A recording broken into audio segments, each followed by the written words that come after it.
Achilles, Legends Untold is an isometric Souls-like action RPG that drops you into the sandals of legendary Greek warrior Achilles. Sadly, perhaps most famous these days for having had Brad Pitt play him in a movie, as he battles his way through an adventure set more or less in ancient Greece. You see, to put this in a non-spoilery way, things have gone a bit astray for Achilles after his return from the Trojan War, and he, aided by a benefactor who remains mysteriously anonymous for much of the game, has been tapped for the job of setting things right by, well, murdering a whole lot of people. Yeah, but they were all bad. Fortunately, Achilles has a number of weapons at his disposal, as he's able to wield a sword, axe, or spear alongside his shield, or forego that defensive safety by opting either for a two-handed weapon or dual-wielding two smaller ones.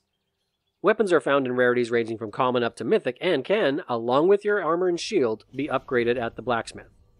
In addition to all these armaments, Achilles somehow finds room to fit a ton of items into his inventory, including a variety of oils to augment his weapons with extra damage or to inflict status effects, landmines that also provide status effect debuffs, and throwable grenades perfect for damaging large groups of enemies.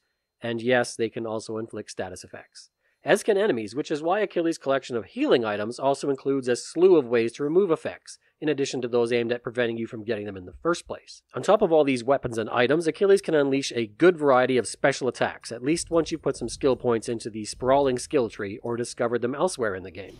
While the "This is Sparta!" kick that you just knew had to be here was an early favorite, despite the maddening inability to boot enemies off of cliffs or into holes, I found myself using a ground slam that cleared enemies around me, helpful for when those damn skeletons start their rapid speed stun lock attacks, and a move that teleported me behind my targeted enemy, just a great escape move that also did heavy damage. Enemy variety is decent, with a couple types of giant spiders alongside wolves that gave me a lot more trouble than I care to admit.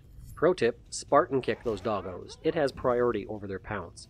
There's also a few skeleton variants, including the ability to form a big lumbering super skeleton in a process that's apparently been lost to modern necromancy.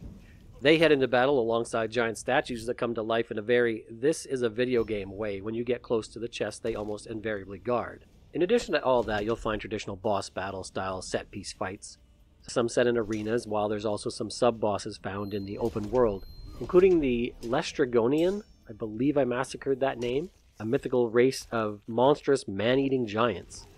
And these ones are invisible. My favorite enemy group was the humans, though their archers were also one of the most aggravating to deal with until I tweaked the game's targeting system. Humans are the group that best shows the Group AI Action System, an AI collaboration process that Darkpoint Games incorporated that allows different types of units to work together in team-up attacks to catch players by surprise. Those holding spears, for example, can shove units in front of them forward to close the gap with the player, while those with shields can drop to their knees so another unit can leap off that upraised shield for an overhead attack that covers a lot of ground very quickly. What I loved. The skill tree incorporating the constellations is a nice move, and there's some build variety here, though it mostly centers around what weapon you want to use. Combat in general, rushing attacks, parries, counterattacks, everything you could ask for is here. I also love the incredibly quick loading. Whether you're recovering from a death, you're instantly back. Teleporting to a totally different region, instantly there. It's fantastic. What I liked. The graphics are a bit on the sparse side in terms of texturing and effects, but it looks good and runs well on the Series X. Audio is a mixed bag, but mostly good. The background music was a highlight. The civilians repeating, "Don't kill me," over and over was not. The story, it's serviceable. Some of the dialogue is fun. What I disliked, well, while some of the dialogue is fun, a lot of it is skippable so you can get back to the fighting. And what I hated, I had some issues with lost progress, where I did the save and exit only to come back the next day and find the game had done the exit part just fine, but hadn't managed that save part anywhere near as well.